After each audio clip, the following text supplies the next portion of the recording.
Sa isang liblib na baryo malayo sa kabihasnan, nakatira ang isang binatang ulila na nagngangalang Lucas.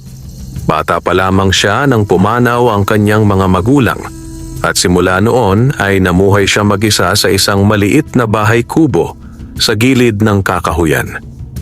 Tahimik at payak ang kanyang buhay, umaasa lamang sa kaunting ani ng palay, gulay at sa mga huli niyang isda sa sapa. Ngunit isang gabing maliwanag ang buwan, dumating sa kanyang pintuan ang isang kakaibang panauhin, isang puting pusang engkanto. Hindi pangkaraniwang pusa, ang balahibo nito'y kasing kintab ng niyebe. Ang mga matay kumikislap na tila mga bituin at bawat yapak nito'y hindi nagiiwan ng bakas. Humingi ito ng matutuluyan at doon nagsimula ang isang kakaibang ugnayan ng binata at ng mahiwagang nilalang. Tahimik ang gabi. Ang mga kuliglig sa palayan ay sabay-sabay na humuhuni, tila umaawit ng awit ng kalikasan. Si Lucas ay nakaupo sa harap ng kanyang kubo, nakatingala sa buong buwan na nakabitin sa madilim na langit. Sa kanyang puso, ramdam niya ang lungkot at pangungulila. Kung andito pa sana sina nanay at tatay, bulong niya sa sarili habang pinagmamasdan ng mga alitap-tap na nagliliparan. Bigla, may narinig siyang mahinang pagyapak sa damuhan. Napatayo siya, kinuha ang hawak na patpat at tumingin sa paligid. At doon, mula sa dilim ng kakahuyan, lumabas ang isang puting pusa. Hindi pangkaraniwang pusa ito. Masyado itong makintab, parang may liwanag na nagmumula sa balahibo. Ang mga mata nito ay berdeng kumikislap, tila may sariling ningning. Isang pusa? Mahina niyang bulong. Lumapit ang pusa, dahan-dahan, at umupo sa harap ng binata. Hindi ito ordinaryong kilos ng isang hayop. Ang titig na pusa ay tuwid na nakatingin sa kanyang mga mata at may kung anong kakaibang kapangyarihan ang hatid nito. Kung gutom ka, wala akong masyadong pagkain, ani Lucas habang inilalapag ang natirang tuyong isda sa sahig. Ngunit laking gulat niya nang magsalita ang pusa. Hindi ako ordinaryong hayop, Lucas. Ako'y isang engkanto at ako'y dumating upang humingi ng iyong tulong. Nanlaki ang mata ng binata. Napatras siya ng isang hakbang, halos mabitawan ang patpat na hawak. Nagsasalita ka? Tumango ang pusa. Ang buntot nito'y gumuhit sa lupa na parang nagsusulat ng lihim na simbolo. Marami kang hindi pa nalalaman tungkol sa mundong ginagalawan mo. Ngunit ngayong gabi, pinili kitang maging kanlungan. Huwag kang matakot. Wala akong balak saktan ka. Nanlamig si Lucas. Ngunit sa kanyang puso, may kakaibang pakiramdam na tila baligtas siya sa presensya ng nilalang na ito. Bakit? Ako? Tanong niya, mahina at puno ng pagdududa. Ngumiti ang puting pusa at ang kanyang mga matay kumislap na parang bituin. Dahil ikaw ang tanging ulila na may pusong dalisay. At ikaw lamang ang makakatulong sa aking misyon laban sa mga nilalang na nagbabalak sirain ang ating mundo. Umihip ang malamig na hangin mula sa kakahuyan. Ang buwan ay lalong kumislap sa kalangitan. At sa gabing iyon, nagsimula ang kakaibang pagsasanib ng kapalaran ng isang binatang ulila at ng puting engkantong pusa. Ngunit hindi niya alam, ang pagtanggap niya sa nilalang na ito ay magbubukas ng pintuan sa mga panganib, hiwaga at laban na hindi pa niya kailanman naranasan. Kinabukasan, nagising si Lucas sa huni ng mga ibon at sa malamig na simoy ng hangin na pumapasok sa mga siwang ng kanyang kubo. Sa kanyang gilid, mahimbing na nakahiga ang puting pusa, tila isang batang mahimbing na natutulog. Nang makita niya ito, hindi niya mapigilang mangiti. Parang totoo ngang nandito ka, bulong niya. Akala ko panaginip lang. Dahan-dahang bumangon si Lucas, nagsaing ng kaunting bigas at inihanda ang maliit na almusal na may kasamang tuyo. Ngunit bago pa niya maihain, nagising ang pusa. Muli, kumislap ang berdeng mga mata nito at nagsalita. Salamat, Lucas. Ngunit hindi ko kailangan ng pagkain na gaya ng sa inyo. Ang aking lakas ay nagmumula sa liwanag ng buwan at sa mga dasal ng kalikasan. Napatitig si Lucas dito at muling bumalik ang kaba. Kung ganon, sino ka ba talaga at bakit mo ako pinili? Umupo ng tuwid ang pusa. Ang balahibo nito'y kumikintab na para bang may sariling liwanag. Ako si Saliha, isang engkanto mula sa kaharian ng mga hayop bantay. Matagal na akong nakatalaga upang magmasid sa inyong mundo, upang bantayan ang balanse ng tao at kalikasan. Ngunit ngayon, may panganib na paparating at kailangan kong magtiwala sa isang tulad mo. Panganib? Ulit ni Lucas naguguluhan. Anong klaseng panganib? Humigop ng malamig na hangin si Saliha bago tumugon. May mga nilalang mula sa dilim na nais bumalik sa inyong mundo. Mga halimaw na matagal nang ikinulong ng aming mga ninuno sa kagubatang hindi natutulog. Ngunit ang mga selyo ng pagkakakulong nila'y humihina na. At kung sila'y makawala, hindi lang ang mga tao ang mapapahamak, pati ang lahat ng nilalang sa kalikasan. Napaupo si Lucas, hawak-hawak ang kanyang dibdib. Pero, bakit ako? Isa lang akong ulila. Wala akong kapangyarihan. Hindi ko nga alam kung kaya ko pang mabuhay mag-isa dito. Lumapit si Saliha, umakyat sa kanyang tuhod at tumitig sa kanyang mga mata. Hindi mo pa alam ang totoo mong pinagmulan, Lucas. Ang dugo ng iyong mga magulang ay hindi ordinaryo. May taglay kang lakas na hindi pa nagigising at ako ang gagabay sa iyo. Nabigla si Lucas.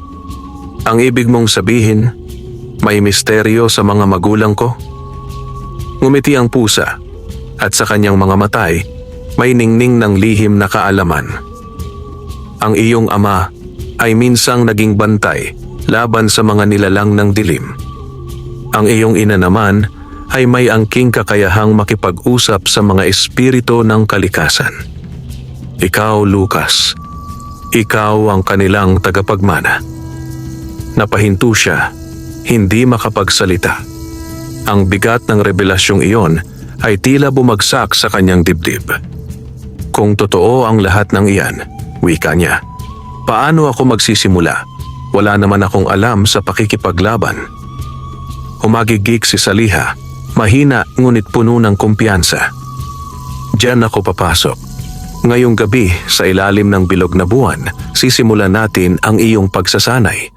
Ngunit tandaan mo, Lucas, kapag pinili mong sundan ng landas na ito, hindi ka na makakabalik sa dating payak na buhay. Tumahimik si Lucas. Tiningnan niya ang kanyang kubo, ang palayan, at ang sapa na nagsilbing tahanan at kabuhayan niya mula nang siya'y maiwan ng mag-isa.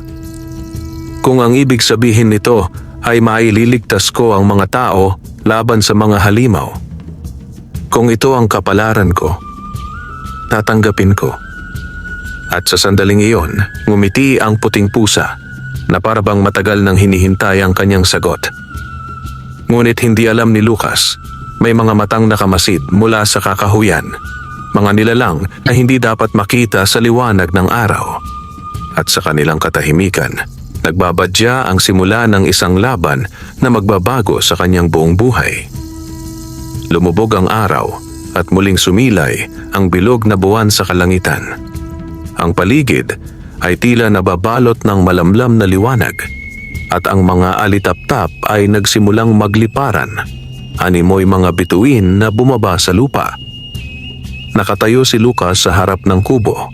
Hawak ang kanyang lumang patpat habang si Saliha, ang puting engkantong pusa, ay nakaupo sa ibabaw ng isang malaking bato.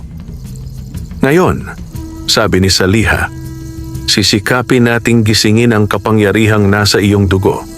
Ngunit tandaan mo, Lucas, ang tunay na lakas ay hindi lang nakikita sa braso o sandata, kundi sa tapang ng puso at sa dalisay na kalooban.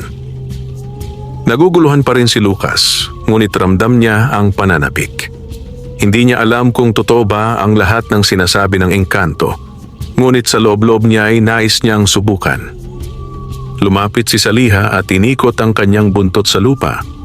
Sa bawat guhit, tila nagiging kumikislap na linya ang nagiging marka sa lupa at unti-unting nabuo ang isang bilog na may mga simbolo. Tumayo ka sa gitna, utos ni Saliha. Sundin man o hindi, tumalima si Lucas. Nang tumapak siya sa gitna ng bilog, biglang umihip ang malamig na hangin at nagdilim ang paligid. Tanging buwan at mga guhit ng engkanto ang nagbibigay ng liwanag. Isara ang iyong mga mata, bulong ni Saliha, at alalahanin mo ang lahat ng bagay na mahalaga sa iyo, ang iyong mga magulang, ang iyong tahanan, at ang iyong pagnanais na ipagtanggol ang buhay. Pinikit ni Lucas ang mga mata. Sa kanyang isipan, bumalik ang alaala ng kanyang ama na nagtuturo sa kanya kung paano mag-araro, ng kanyang ina na laging naglalagay ng dahon ng bayabas sa sugat niya noong bata pa siya, at ang kanilang mga ngiti na hindi na niya muling nasilayan. Napakagat siya ng labi at isang luha ang dumaloy sa kanyang pisngi. Sa sandaling iyon, biglang nagningning ang bilog na ginuhit ni Saliha. Ang kanyang katawan ay tila binabalot ng init at naramdaman niyang may dumadaloy na kakaibang lakas sa kanyang mga ugat. Ang kanyang patpat ay kumislap at tila nagmistulang tunay na baston na yari sa matibay na kahoy na may ukit na mga simbolo. Nagulat si Lucas. Ano ito? Ngumiti si Saliha. Iyan ang unang tanda na ang dugo ng iyong mga magulang ay gumising na.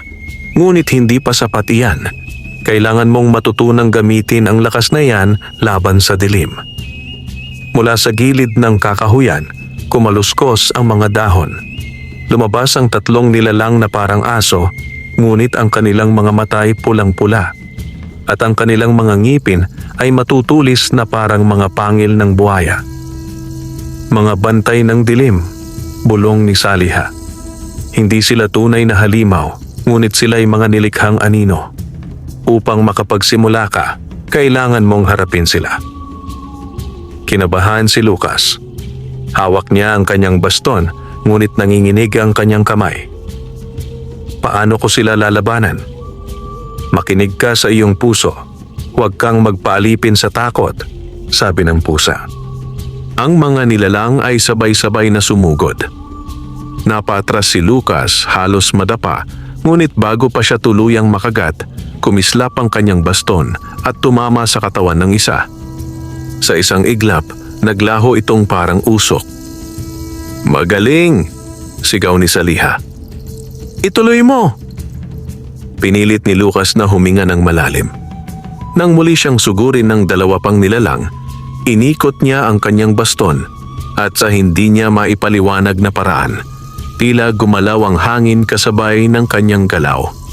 Napalipad ang isa sa kanila at nabura, habang ang huli ay tinamaan ng kanyang hampas sa ulo at naglaho rin. Hingal na hingal si Lucas, nanginginig ngunit buhay. Tinitigan niya ang kanyang baston na kumikislap pa rin ng mahina. Hindi ako makapaniwala, kaya ko pala. Tumalon si Saliha mula sa bato at lumapit sa kanya. Hindi ka lang basta ulila, Lucas. Ikaw ay isang tagapagmana ng liwanag, ngunit tandaan mo, ito pa lamang ang simula. Mas malalakas na nilalang ang naghihintay sa iyo sa dilim. Biglang nagbago ang simoy ng hangin. Mula sa malayo, may narinig silang isang malalim na halakhak na tila galing sa isang nilalang na hindi dapat umiiral. Ha! Ha! Ha! Napatitig si Lucas sa kakahuyan. Nanlalamig ang buong katawan. Sino iyon? Sumeryoso ang mukha ni Saliha. Ang kanyang balahibo'y tumindig. Isa sa mga alagad ng kadiliman. Alam na nila na nagising ka na, Lucas, at hindi ka na nila titigilan. Kinabahan si Lucas, ngunit sa kanyang puso may apoy na ring nag-aalab. Kung ganon, kailangan kong maging handa. At sa gabing iyon, Nagsimula ang tunay na paglalakbay ng isang binatang ulila tungo sa pagiging tagapagtanggol laban sa mga nilalang ng dilim. Madilim ang paligid. Tanging liwanag ng buwan ang nagsisilbing gabay ni Lucas at ni Saliha. Matapos ang unang pagsasanay, nakaupo si Lucas sa loob ng kanyang kubo, pagod ngunit gising pa rin ang diwa. Ang bawat hampas ng kanyang baston, ang mga nilalang na naglaho sa kanyang mga mata ay paulit-ulit na bumabalik sa kanyang isip. Ngunit higit na gumugulo sa kanyang kalooban ay ang malagim na halakhak na kanilang narinig mula sa kagubatan. Hindi iyon basta-basta, bulong ni Lucas habang hawak-hawak ang baston. Tumitig si Saliha, seryoso ang muka. Tama ka, isa iyong palatandaan, nakamasid na sila sa iyo.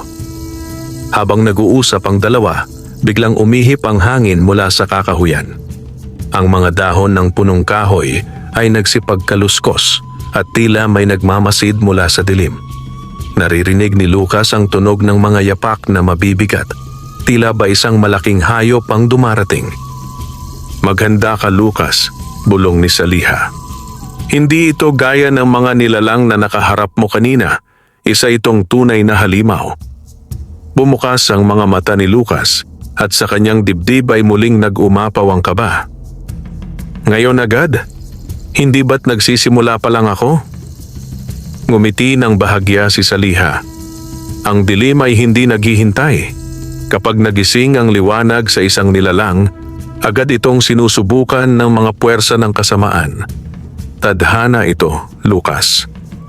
Mula sa kakahuyan, unti-unting lumitaw ang isang anino. Malaki, kasing laki ng kalabaw, ngunit ang katawan ay puno ng mga tinik na parang sa bayawak. Ang mga mata nito'y pulang-pula at ang hiningay tila usok ng apoy. May mahabang dila itong nakalawit, tumutulo ang malapot na laway sa lupa na nagiiwan ng marka ng pagkasunog. Isa itong tambaluslos ng kadiliman, paliwanag ni Saliha. Isang engkanto na nilamon ng kasamaan. Dati, bantay ito ng kagubatan. Ngayon, isa na siyang alipin ng dilim. Sumugod ang halimaw, mabilis sa kabila ng bigat nito.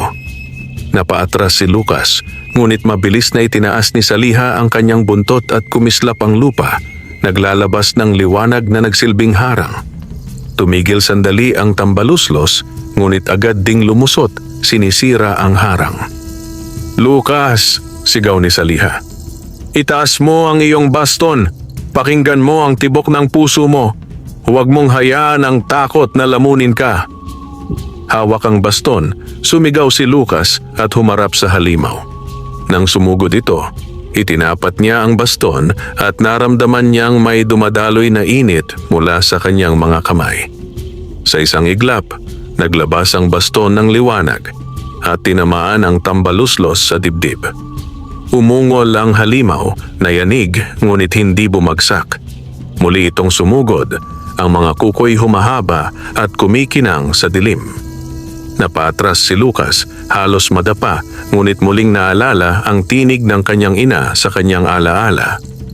Lucas, huwag kang matatakot sa dilim. Ang liwanag ay nasa iyong loob. Napapikit siya at buong lakas na umikot ang kanyang baston.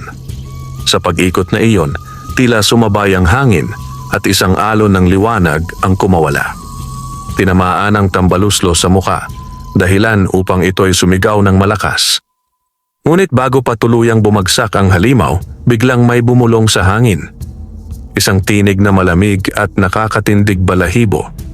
Hindi pa ngayon, batang tagapagmana. At sa isang iglap, natabunan ng itim na usok ang katawan ng tambaluslos. Naglaho ito, na parabang nalunod sa sariling anino. Naiwan si Lucas na hingal, pawis na pawis, hawak pa rin ang kanyang baston. Lumapit si Saliha, tumalon sa kanyang balikat. Hindi mo siya natalo, Lucas. Inalis siya ng kanyang Panginoon at ibig sabihin nito, alam na nila ang iyong pangalan. Napatitig si Lucas sa buwan, hawak ang kanyang dibdib na mabilis ang tibok ng puso. Kung ganon, simula na talaga ng lahat ng ito. Ngumiti si Saliha, bagamat mabigat ang kanyang tinig. Oo, Lucas, at sa bawat gabi, mas lalong lalapit ang dilim, kaya dapat handa ka. At doon, nagsimula ang tunay na laban, hindi lamang laban ng katawan, kundi pati laban ng kaluluwa. Kinabukasan, tila hindi pa rin makapaniwala si Lucas sa mga nangyari. Sa bawat pagmulat niya ng mata, ang imahe ng halimaw na kanilang nakaharap kagabi ay malinaw pa ring bumabalik. Ang mga pulang mata, ang usok na bumabalot dito at ang tinig na nagbabadya ng kapahamakan. Ngunit higit pa roon, ramdam niya ang bigat ng responsibilidad na dahan-dahan nang humuhubog sa kanyang buhay. Habang nakaupo siya sa bangkito sa harap ng kubo, lumapit si Saliha, ang puting engkantong pusa, at tumalon sa kanyang mesa. Hindi ka na ordinaryong binata, Lucas, wika ni Saliha. Ngayon, alam na ng mga nilalang ng dilim kung sino ka. At kung hindi ka agad maghahanda, baka sa susunod ay wala na tayong pagkakataon. Huminga ng malalim si Lucas at tinitigan ang kanyang mga kamay. Kailangan ko ngang maging handa, pero paano ko mapapabuti ang aking sarili? Ngumisi si Saliha at ang kanyang buntot ay kumislap habang iginuhit nito sa lupa ang 3 simbolo. May 3 hakbang na dapat mong pagdaanan, Lucas. Ang lakas ng katawan, ang lakas ng isipan, at ang lakas ng kaluluwa. Kung magagampanan mo ang lahat ng ito, saka ka pa lamang magiging tunay na tagapagmana ng liwanag. Napakurap si Lucas, sabay tango. Kaya ko. Kahit mahirap, susubukan ko. Unang sinimulan ni Lucas ang pisikal na pagsasanay. Araw-araw, pinatakbo siya ni Saliha sa paligid ng palayan mula pagsikat ng araw hanggang dapit hapon. Pinahampas siya ng baston sa punong kahoy upang palakasin ang kanyang mga braso. Pinagdala rin siya ng mabibigat na sako ng palay, hindi lamang upang palakasin ang kanyang katawan, kundi pati ang kanyang tibay at tiyaga. Hindi sapat ang tapang kung mahina ang katawan, paliwanag ni Saliha. Ang dilim ay walang awa. Kailangan mong kayanin ang hirap. Sa una, halos sumuko si Lucas. Namimilipit ang kanyang mga kalamnan, halos bumigay ang kanyang mga binti. Ngunit sa bawat pagbagsak niya, lagi siyang bumabangon. Naalala niya ang kanyang ama, isang magsasakang hindi kailanman sumuko sa hirap ng buhay.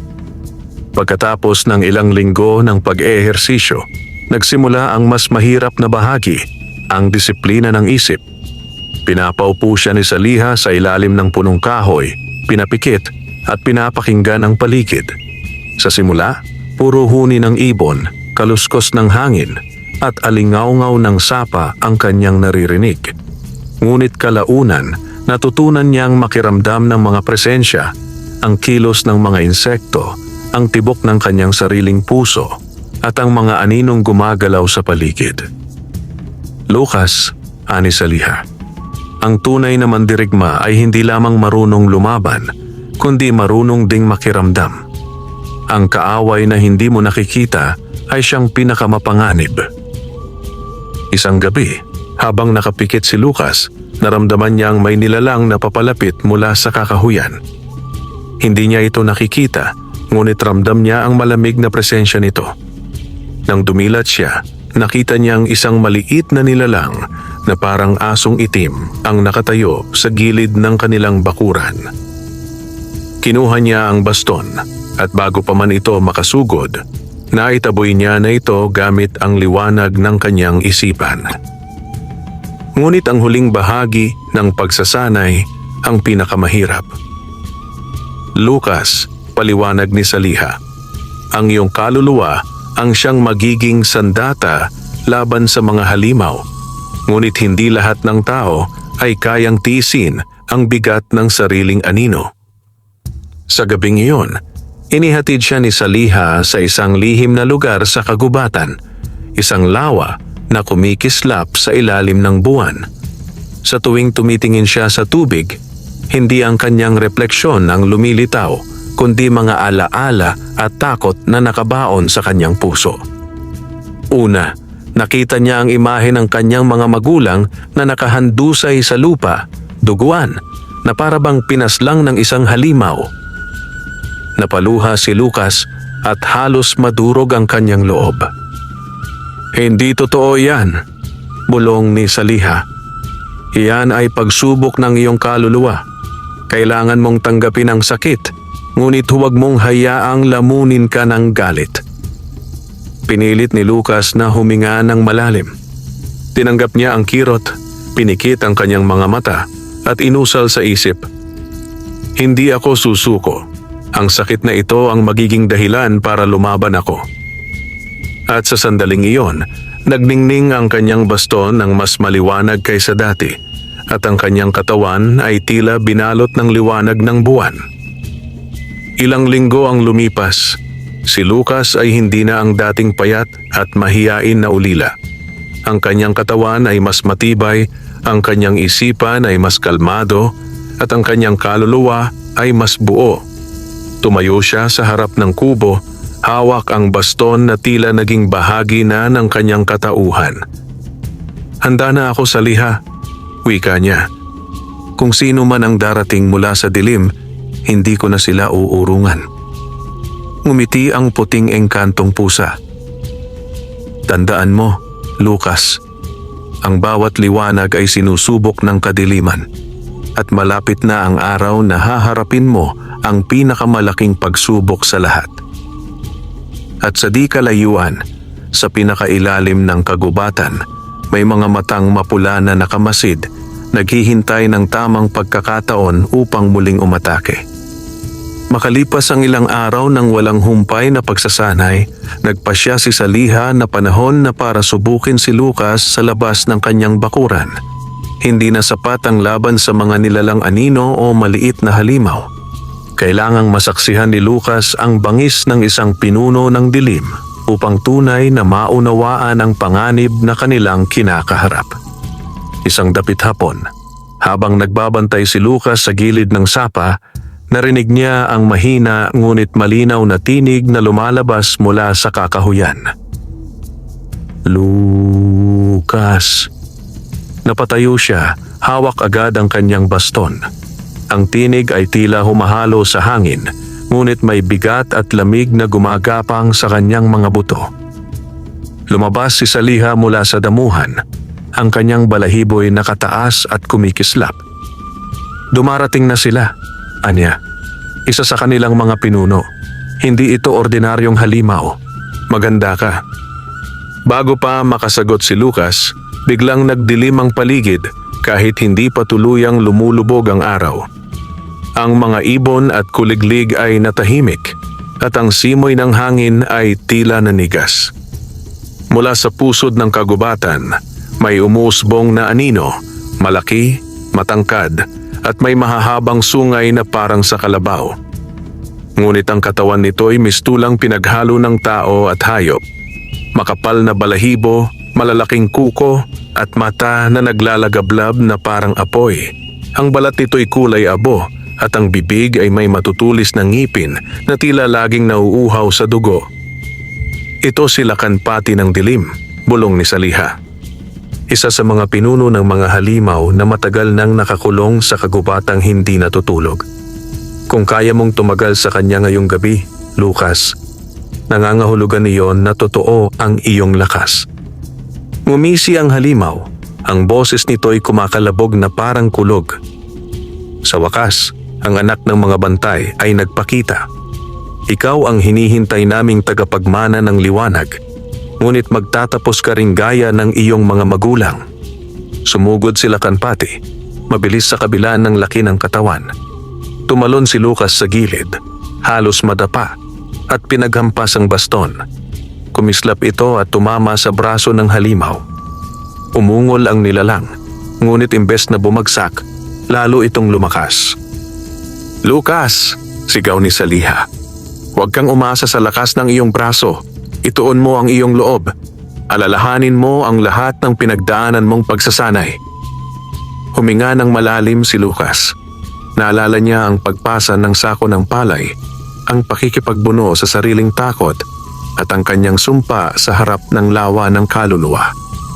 Pinikit niya ang kanyang mga mata at nang muli itong bumukas, nagningning ang kanyang baston ng mas maliwanag kaysa dati. Muling umatake si Lakhanpati at sa pagkakataong ito, hinarap siya ni Lucas ng buong tapang. Nang sumalpok ang kanilang lakas, nagliyab ang lupa sa paligid, liwanag laban sa kadiliman. Sa bawat hampas ng baston, lumalabas ang bugso ng enerhiya at sa bawat palo ng kuko ng halimaw, nag-iiwan ito ng sugat sa lupa. Paulit-ulit silang nagbanggaan at sa bawat segundo, lalo pang bumibigat ang laban.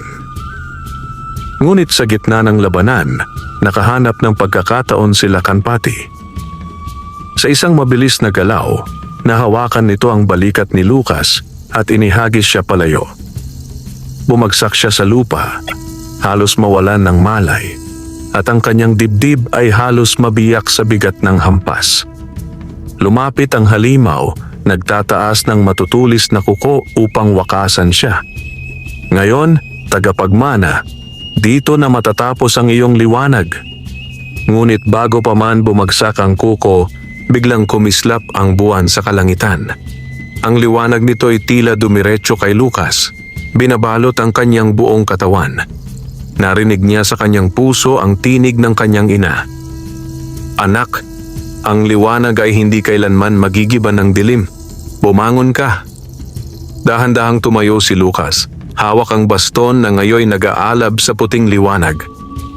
Tinitigan niya si Lakhanpati at sumigaw, "Hindi ako susuko! Hindi ako magpapatinag sa kadiliman!" At sa isang malakas na hampas, sinalubong niya ang kuko ng halimaw. Kumalat ang malakas na enerhiya, yumanig ang buong kagubatan at napaatras si Lakhanpati na halatang sugatan. Ngumisi ang pinuno ng dilim bagaman duguan. "Magaling bata, ngunit tandaan mo, hindi pa ito ang wakas. Sa susunod, hindi na kita patatawarin." At sa isang iglap, binalot ito ng itim na usok at naglaho sa gitna ng kagubatan. Naiwan si Lucas na hingal, nanginginig, ngunit nakatayo pa rin. Lumapit si Saliha, tumalon sa kanyang balikat at ngumiti. "Nakita mo? Kaya mong harapin ang isang pinuno ng dilim. Ngunit huwag kang kampante, Lucas.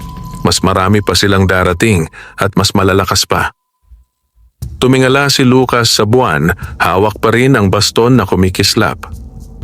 "Kung ganon, lalaban ako, hindi lang para sa sarili ko, kundi para sa lahat ng inosenteng hindi kayang ipagtanggol ang kanilang sarili."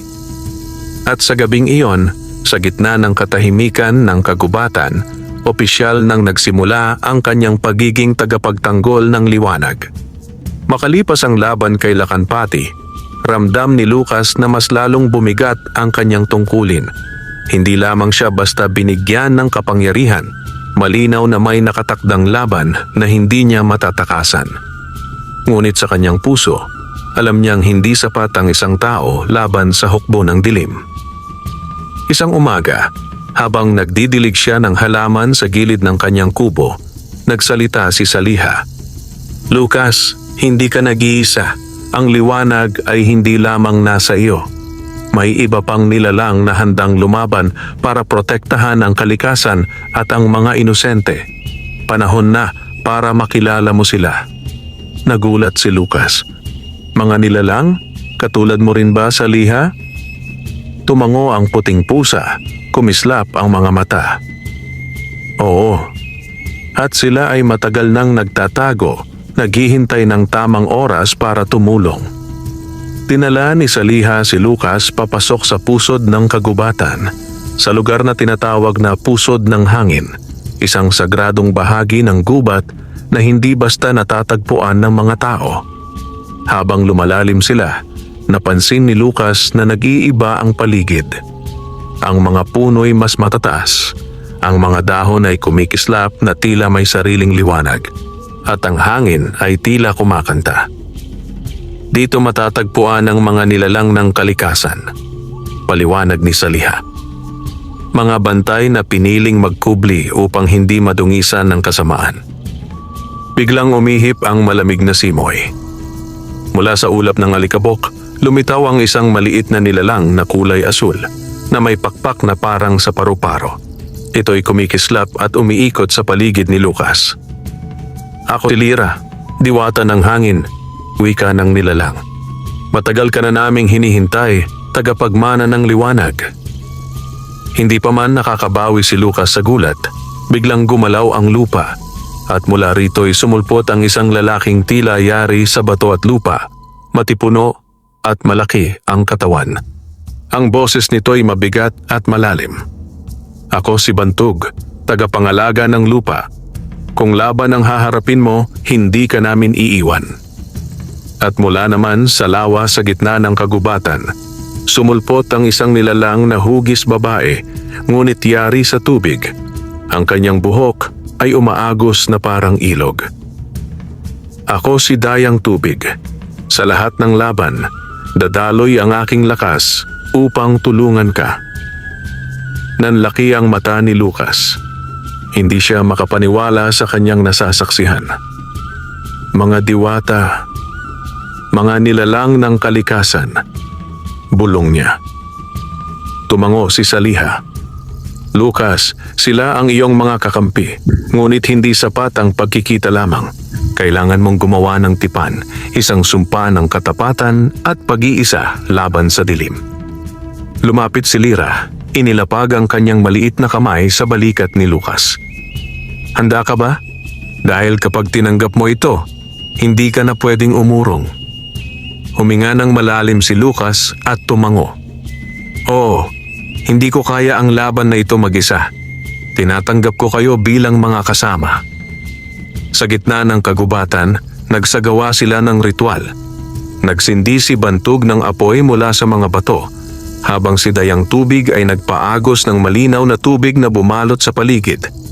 Si Lyra ay nagpalipad ng hangin na may kasamang kislap ng liwanag, at si Saliha ay nag-ukit ng bilog sa lupa gamit ang kanyang buntot. Pinatayo nila si Lucas sa gitna at sabay-sabay silang nagsalita.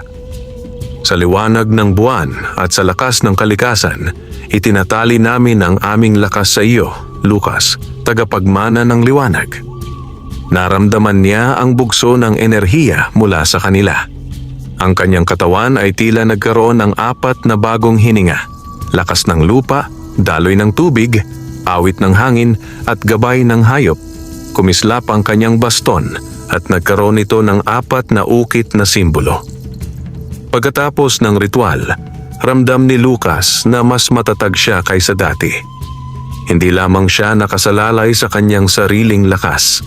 Ngayon, may mga kakampi siyang handang tumulong. Ngumiti si Dayang Tubig. "Ngunit mag-ingat ka, Lucas.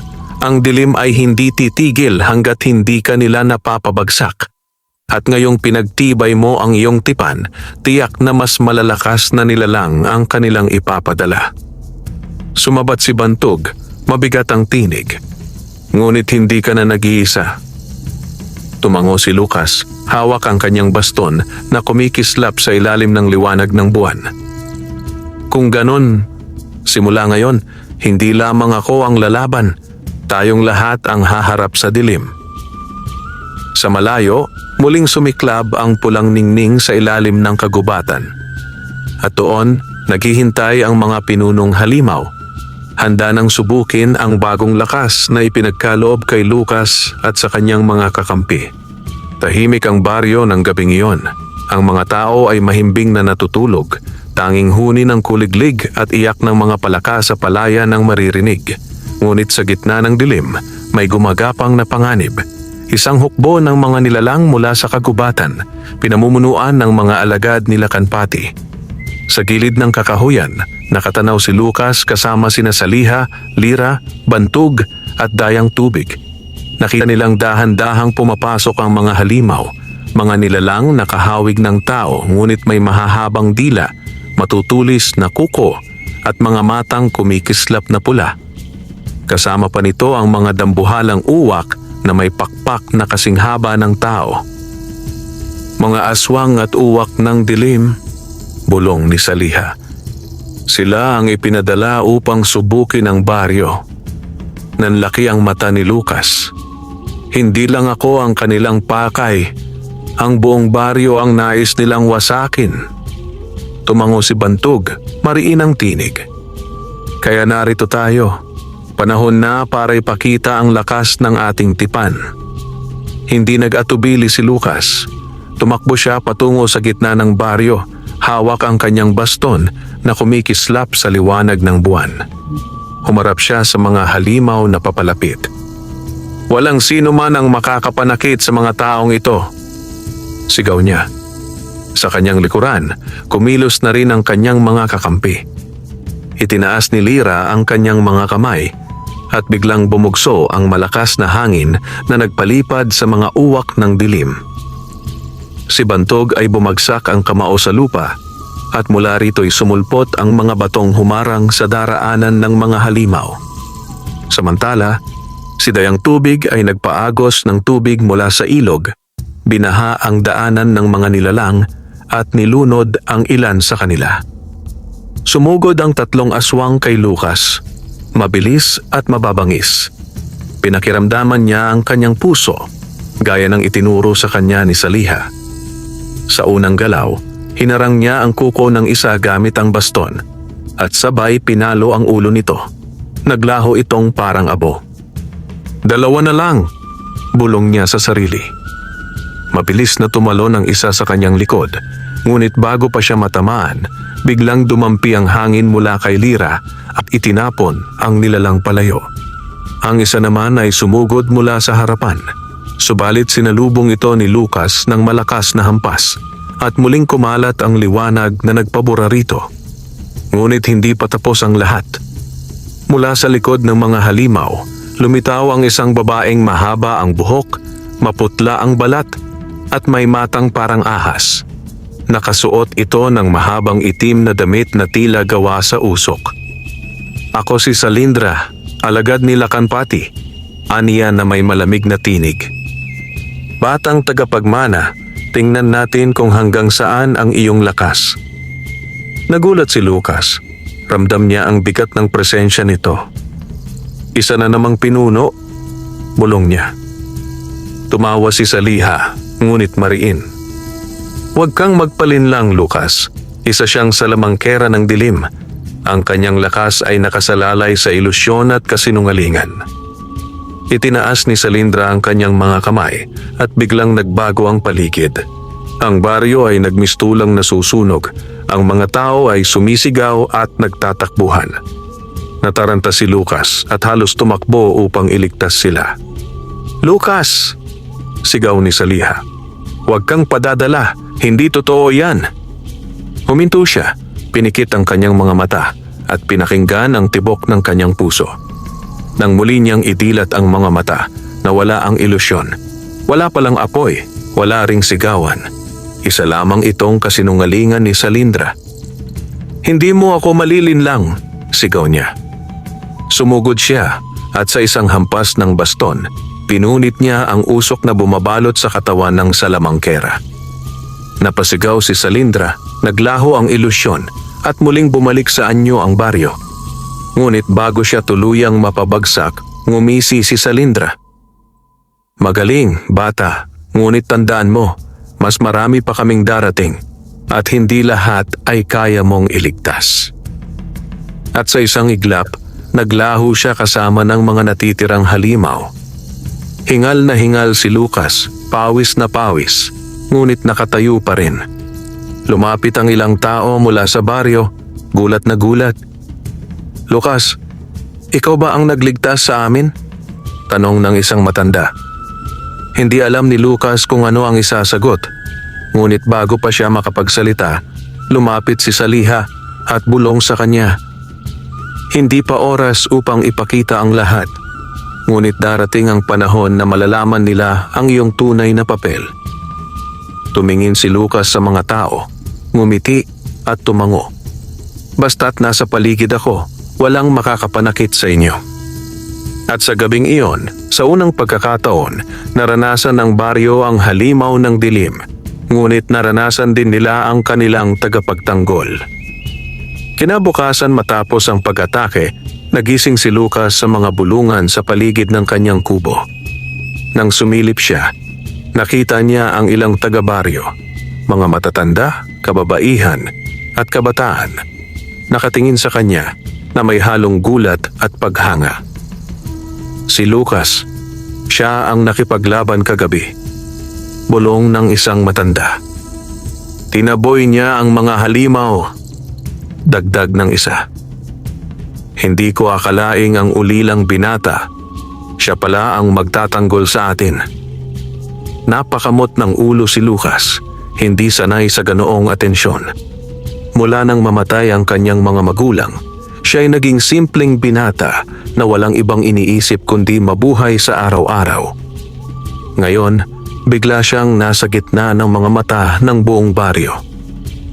Kinahapunan, pinatawag siya ng mga matatanda sa bulwagan ng baryo.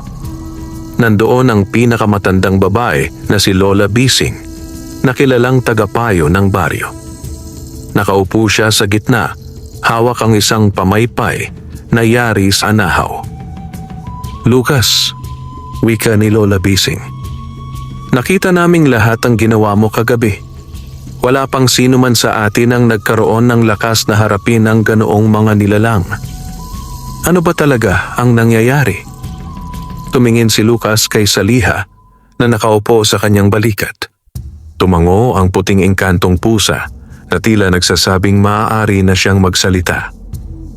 May mga nilalang mula sa dilim na gustong muling sakupin ang ating mundo. Paliwanag ni Lucas. Isa ako sa mga pinili upang pigilan sila. Hindi ko alam kung bakit ako, pero hindi ko hahayaan na masaktan ang sino man sa inyo. Tahimik ang mga tao. Ang iba'y nagtataka, ang ilan na may halatang natatakot. Ngunit muling nagsalita si Lola Bising. Kung ganon, ikaw ang bantay na isinugo sa atin. Noon pa man, may mga alamat na nagsasabing darating ang isang tagapagmana ng liwanag kapag dumating ang kadiliman. Dahil sa kanyang mga sinabi, nagpasya ang mga matatanda na bigyan si Lucas ng tiwala. Simula ngayon, Lucas, sabi ni Lola Bising, ikaw ang magiging bantay ng baryo. Ngunit hindi mo ito kakayanin mag-isa. Kami rin ay maghahanda. Tuturuan natin ang mga tao kung paano magtatanggol at magtatago kapag muling sumalakay ang mga halimaw. Nagsimula ang baryo na kumilos. Ang mga kalalakihan ay nagtayo ng mga bakod at bitag sa paligid ng nayon. Ang mga kababaihan ay naghanda ng mga halamang gamot, asin at bawang na panlaban sa masasamang nilalang. Ang mga bata naman ay tinuruan ng mga matatanda kung paano magtago at manatiling ligtas. Nang makita ito ni Lucas, napangiti siya. Hindi ako nag-iisa, may kasama akong ipagtatanggol. Nang dumating ang gabi, tumayo si Lucas sa gitna ng baryo, hawak ang kanyang baston. Ang liwanag ng buwan ay sumisinag sa kanya at ang mga tao ay nakatingin, puno ng pag-asa. Pinapangako ko, sigaw niya, na habang ako'y humihinga, hindi ko hahayaang lamunin ng dilim ang ating baryo. Ako si Lucas at ako ang magiging bantay ninyo. Nagpalakpakan ng mga tao at sa kauna-unahang pagkakataon, hindi na siya itinuturing na ulilang binata lamang. Siya na ngayon ang kanilang tagapagtanggol. Ngunit matapos ang pagpupulong, kinausap siya ni Saliha nang sila'y mag-isa. Magaling, Lucas. Ngunit tandaan mo, habang lumalakas ang iyong pangalan, lalo ka ring magiging pakay ng mga pinuno ng dilim. Hindi pa ito ang pinakamalaking laban mo. Tumingin si Lucas sa kanyang baston. Mahigpit ang hawak. Alam ko, at handa akong harapin ang kahit sino. Ngunit sa pusod ng kagubatan, sa ilalim ng pinakamadilim na bahagi ng buwan, nagtitipon ang mga halimaw. At sa kanilang gitna, nakatayo ang isang anino na mas malaki, mas mabangis, at mas malupit kaysa sa lahat ng nakaharap ni Lucas. Lumipas ang ilang gabi na payapa ang baryo, subalit alam ni Lucas na pansamantala lamang iyon. lalo pat bawat gabi ay lumalakas ang bulong ng hangin mula sa kagubatan. Tila nagbabadya ng bagyo ng kadiliman na paparating. Isang gabi, habang nagbabantay si Lucas kasama si Saliha, biglang lumamig ang hangin. Ang mga alitaptap ay naglaho at ang buwan ay natakpan ng makapal na ulap. Darating na sila, bulong ni Saliha, ang kanyang balahiboy nakataas. Handa na ako, sagot ni Lucas, hawak ang baston na kumikislap. Mula sa pusod ng kagubatan, unti-unting lumitaw ang isang hukbo ng mga halimaw. Daang-daang nilalang, mga aswang, manananggal, dambuhalang uwak at mga multong usok, sabay-sabay nagmarcha patungo sa baryo. Sa kanilang gitna, nakatayo si Lakanpati, ang pinuno ng dilim na minsang nakaharap ni Lucas. Ngumisi ito, ang tinig ay malakas at umaaling-aungaw. Ngayon, batang tagapagmana, tatapusin na natin ang lahat. Ang baryong ito ang magiging unang alay sa pagbabalik ng dilim. Nayanig ang buong baryo. Ang mga tao ay nagsitago sa kanilang mga bahay, ngunit nakahanda na ang kanilang mga bakod, bitag at panangga. Tumayo si Lucas sa gitna ng daan at sa kanyang likuran ay ang kanyang mga kakampi, si Lira na may dalang hangin, si Bantog na may lakas ng lupa at si Dayang Tubig na may agos ng ilog. Ngayon, wika ni Lucas, ipakita natin sa kanila na hindi kailanman magtatagumpay ang dilim hanggat may nagtatanggol sa liwanag. Sabay-sabay silang nagbitaw ng kanilang kapangyarihan. Si Lira ay nagpalipad ng malakas na hangin, itinapon ng mga uwak ng dilim sa kawalan. Si Bantog ay pinanibago ang lupa, lumitaw ang mga batong pader na humarang sa mga halimaw. Si Dayang Tubig ay nagpaagos ng malakas na buhos ng tubig mula sa ilog, nilunod ang ilan sa mga nilalang. Habang si Lucas, hawak ang kanyang baston, ay nagpaapoy ng liwanag sa gitna ng gabi, na tila naging araw sa kanilang paligid. Nagsimula ang matinding sagupaan. Tumalon ang mga aswang sa bakod, ngunit sinalubong sila ni Lucas ng malalakas na hampas. Ang bawat tama ng kanyang baston ay nagiging apoy ng liwanag na nagbubura sa mga ito. Ngunit higit na mabigat ang laban kay Lakanpati. Sa bawat galaw ng kanyang mga kamay, bumubuo siya ng mga aninong espada na tumatama kay Lucas. Halos mabali ang katawan ng binata sa bigat ng mga hampas. Ngunit sa tuwing malapit siyang bumagsak, nandoon si Saliha upang bigyan siya ng lakas ng loob. Lucas! Sigaw ni Saliha. Tandaan mo ang sumpa ng iyong kaluluwa. Hindi ka sumusuko. Huminga ng malalim si Lucas. Inalala ang kanyang mga magulang, ang baryo at ang tiwala ng kanyang mga kakampi. Muling nagliyab ang kanyang baston, mas maliwanag kaysa dati. Muling sumugod si Lakanpati, ang mga matay naglalagablab. Hindi mo ako kayang talunin, bata. Ngunit sinalubong siya ni Lucas ng buong tapang.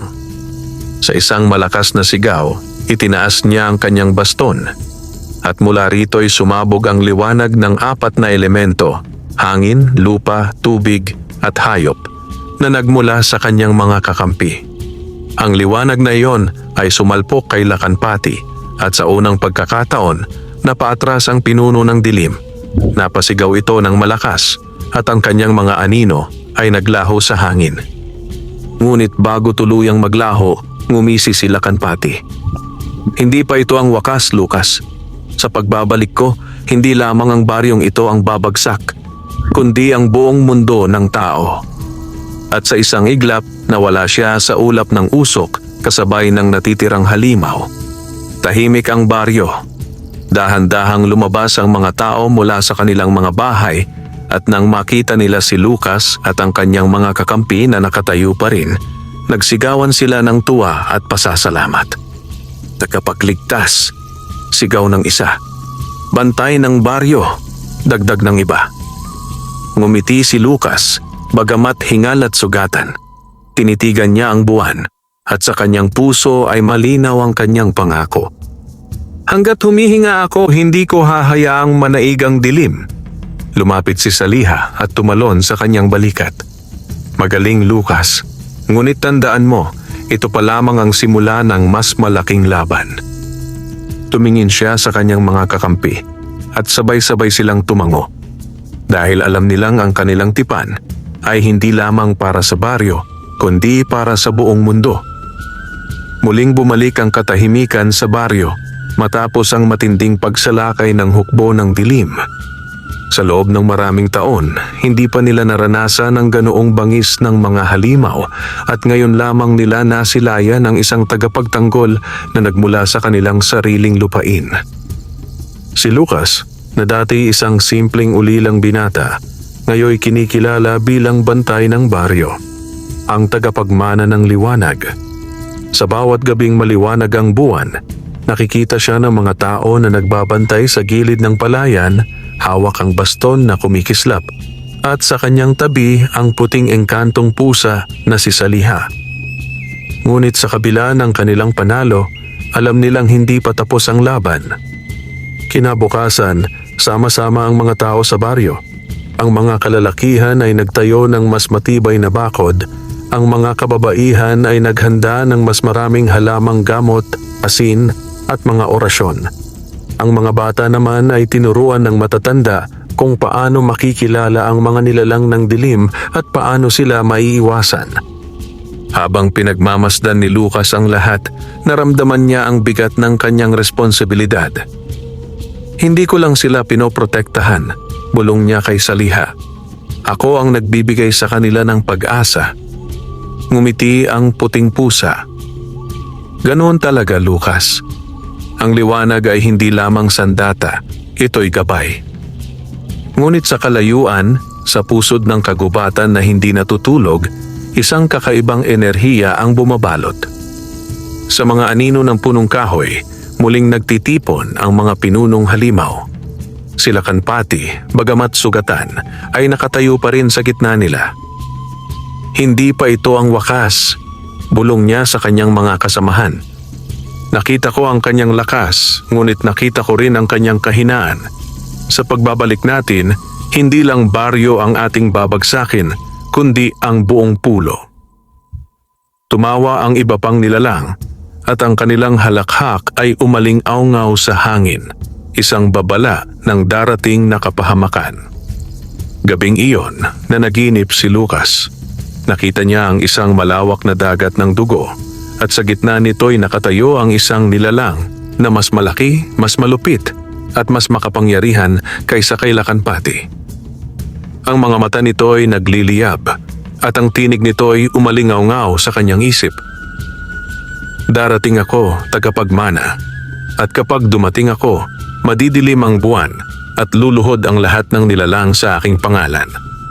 Nagising si Lucas na pawisan at hinihingal.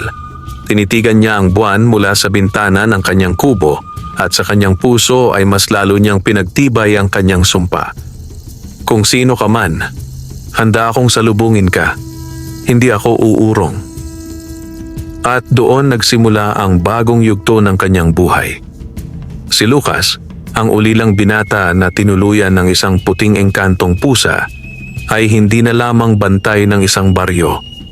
Unti-unti na siyang magiging bantay ng buong lupain. Dahil habang lumalakas ang liwanag sa kanyang puso, mas lalo ring lumalakas ang uhaw ng kadiliman upang siya'y pabagsakin. At ang kwento ng kanyang pakikipagsapalaran ay hindi pa tapos. Dahil ang tunay na digmaan ay ngayon pa lamang nagsisimula. Wakas.